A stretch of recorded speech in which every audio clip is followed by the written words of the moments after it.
वरिष्ठांची परवानगी घेऊन वरिष्ठांच्या सूचनेनुसारच कृष्णराज महाडिक यांनी अर्ज दाखल केलेला होता.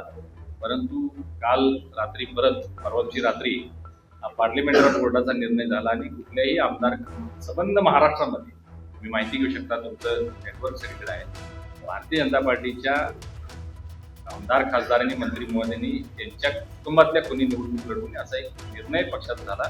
ठिकाणी असं उठवलं गेलं की महायुतीचे नाराज आहेत. असं कुठली नाराजी असेल काही कारण नव्हतं, कारण 81 जागा होत्या आणि आम्ही काही 81 लढवणार नव्हतो. कुठल्याही कार्यकर्त्यावरच्या अन्याय करण्याची असं कुठली भावना आमची नव्हती. वरिष्ठांची परवानगी घेऊन वरिष्ठांच्या सूचनेनुसारच कृष्णराज महाडिक यांनी अर्ज दाखल केलेला होता. परंतु काल रात्री परवा दिवशी रात्री पार्लिमेंटरी बोर्डाचा निर्णय झाला आणि कुठल्याही आमदार संबंध महाराष्ट्रामध्ये तुम्ही माहिती घेऊ शकता, तुमचं नेटवर्क सगळीकडे आहे. भारतीय जनता पार्टीच्या आमदार खासदार आणि मंत्री महोदयांनी त्यांच्या कुटुंबातल्या कोणी निवडणूक लढवून असा एक निर्णय पक्षात झाला. आम्ही पक्षाचे निर्णय मानणारे लोक आहोत, त्यामुळं जो आदेश आला तो आम्ही मान्य केलेला आहे. आणि कृष्णराज थांबलेला आहे, पण तो थांबलेला नाही आहे. तो छावा आहे, 2 पावलं पाठीमागे घेतले, तो मोठी झेप मारेल.